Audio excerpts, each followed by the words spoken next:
In this video, we're going to use Bayes' law in order to understand breast cancer screening.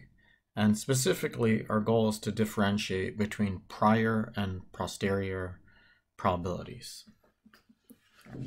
So the problem setup that we're going to begin with is actually based on real-world statistics. So most of these numbers are actually pretty close to what's been reported in research journals and publications. So first assumption is that 1% of women over 50 have breast cancer. The next piece of necessary information has to do with how often mammograms successfully detect cancer. Statistics show that if a woman has cancer and they get a mammogram, it will be detected about 85% of the time. Now, the problem is mammograms sometimes falsely identify cancer. So about 5% of the time, a woman will be, a cancer screening through a mammogram will say 5% of women have cancer when in fact they don't. All right. So the first question we're going to ask is pretty straightforward one. What is the probability a woman has cancer? Now, the answer to this was already actually given up above, and it's 1%, or we could write 0.01. In fact, this is the better answer because we're talking about a probability, not a percentage. So we're talking about a random occurrence. All right, so 0.01. This is the prior probability. Okay. It's what we believe without any other new information, okay? That's why we call it the prior. So before we know anything new, maybe just based on historical data, the probability a woman has cancer is 0.01. Our goal in the second question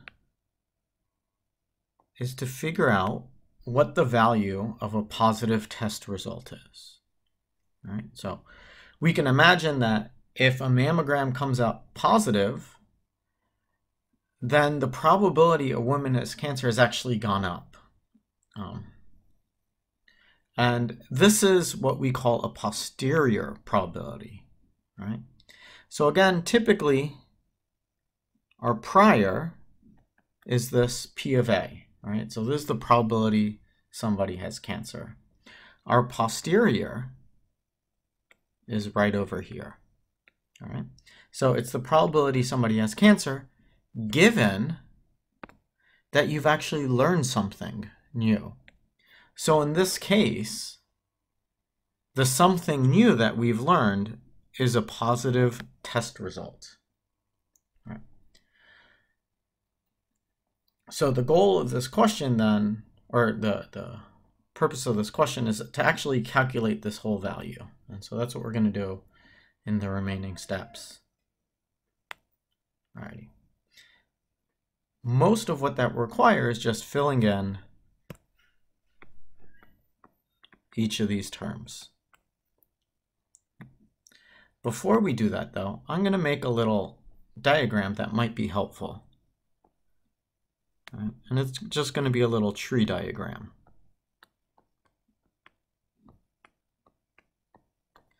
So we're going to branch off all the different cases that could occur. So let's say this left branch is that the woman has cancer, and this right branch is no cancer. Right? And from there, we branch off from, did we get a positive test result or a negative test result? So I'll just do positive here and negative here. Now, with the no cancer case, there's always a possibility that you get a positive test result, or you could get a negative test result. And so we can actually fill in some of these probabilities that we already know. Right? So 1% of women have breast cancer. And so that tells us that the probability of having cancer here is 0.01. Meanwhile, the probability of not having cancer is 0.99. The next thing that we want to note is that if someone has cancer, right, then a mammogram will detect it with 0.85 probability. Right? So the probability that a cancer screening comes up positive is 0.85. And the chance that it comes up negative is 0.15. Likewise, we note that mammograms can falsely identify a woman as having cancer about 5% of the time. Right? So in this diagram, what we're going to do is put 0.05 here. So again, that's positively identifying somebody with cancer, even though they don't. Now, typically, the test will get it right about 95% of the time. Alrighty. Okay. Now, each of these probabilities, so if I follow this chain down, right,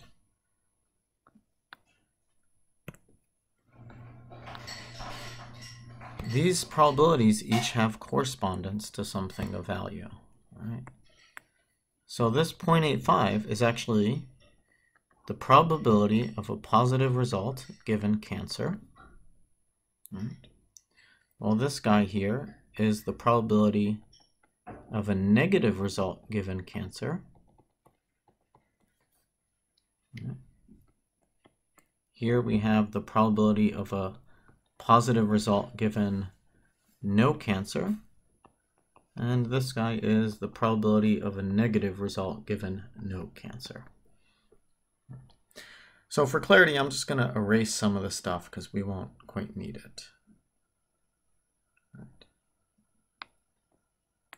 Okay. So our question is, what is the probability a woman has cancer if she tests positive? Right. So the thing we want to calculate is the probability of cancer given a positive test.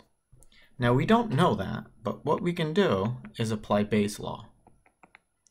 And what we'll do is we'll apply Bayes' law so that the probability of cancer given a positive result is the probability of a positive result given cancer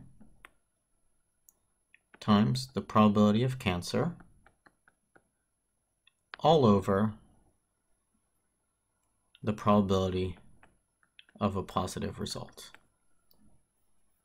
Now, some of these values we can actually sort of plug right in.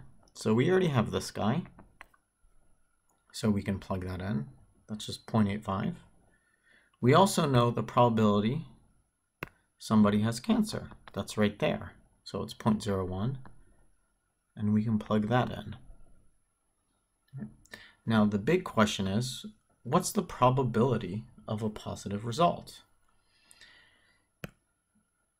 That is a little bit more complicated, but we can certainly solve it. So for now, I'm just going to put the numerator in.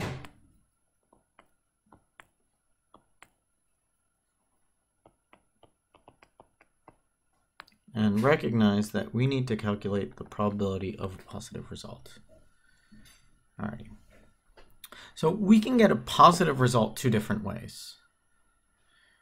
We can get a positive result if the person has cancer, and a positive result if they don't have cancer. And so what we need to do is find all those different ways. Now again, we can use conditional probability to answer this question. So the probability of getting a positive result is just equal to the probability of a positive result given cancer times the probability of cancer plus the probability of a positive result given no cancer times the probability of no cancer. Again, we pretty much have all these values here. Right? So we noted this term right here is 0.85. Okay. We noted that the probability of cancer is 0.01.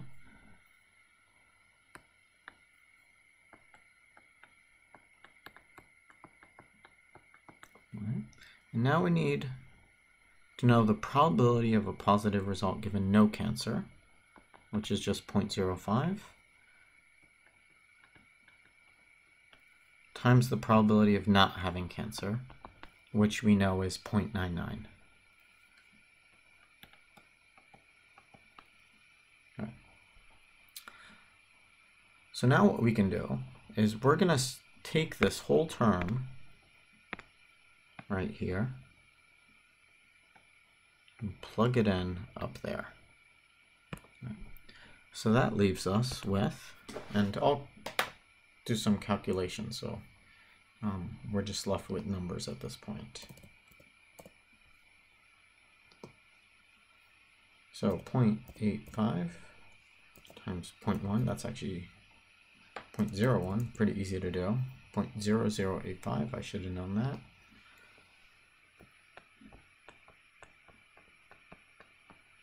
Okay, now we just need to calculate the 0.05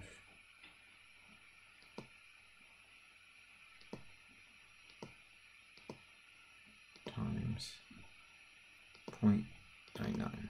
Right.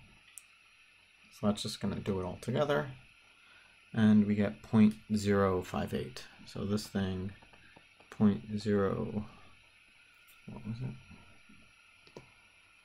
0.058. All right, so let's go ahead and do that division. So we get 0.0085 divided by 0.058. Okay, and so I'm just going to give the approximate value as about 15.15. Okay, so this is approximate. All right, what does that tell us? This is really interesting. So normally, we would think that with probability 0.01, someone has cancer. Right? If we get a positive test result,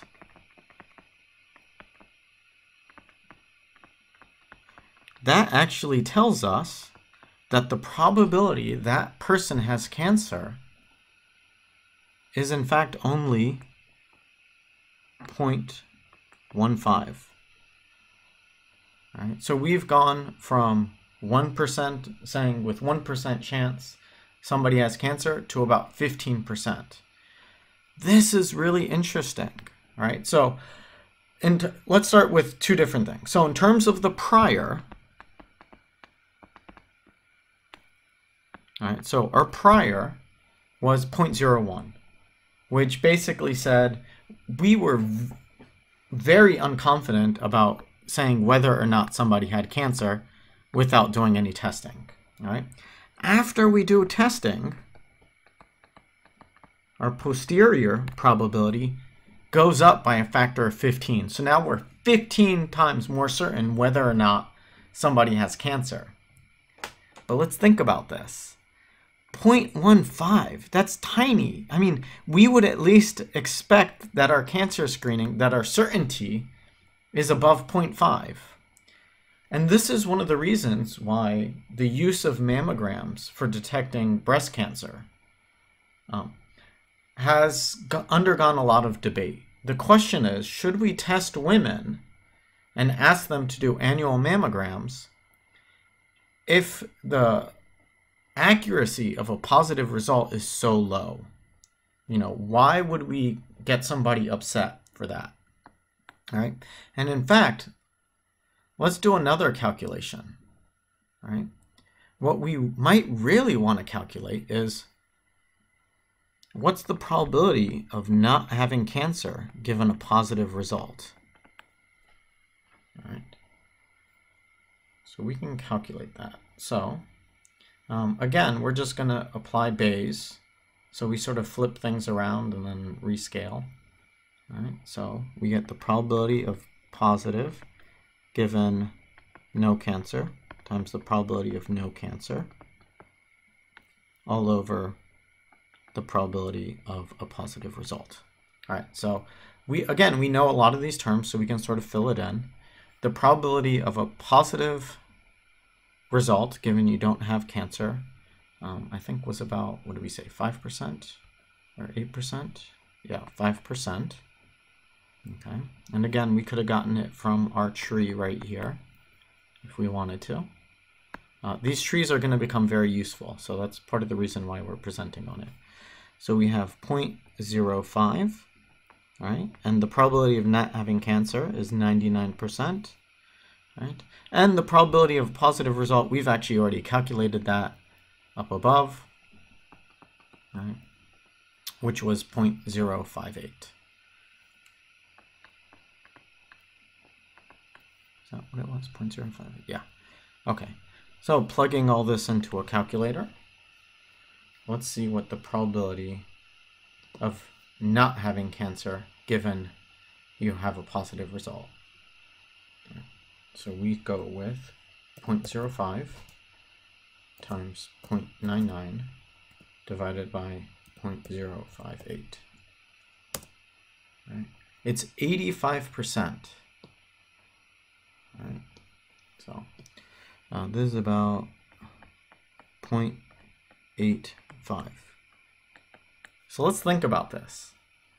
If you get a positive test result, it's only a probability of 0.15 that you have cancer. While if you get a positive result, it's a probability of 0.85 that you don't have cancer, right? And so in fact, I mean, we can think about this in terms of odds, right? 0.85 divided by 0.15, you're basically 5 to 6 times more likely to not have cancer, even if you got a positive result. So again, we can understand this in two different ways, with the prior and the posterior. The probability of not having cancer is 0.99. This is your prior, or we call it prior probability, right? And your posterior probability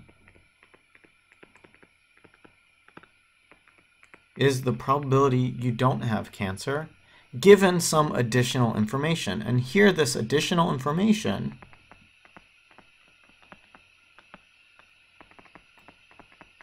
is the test result.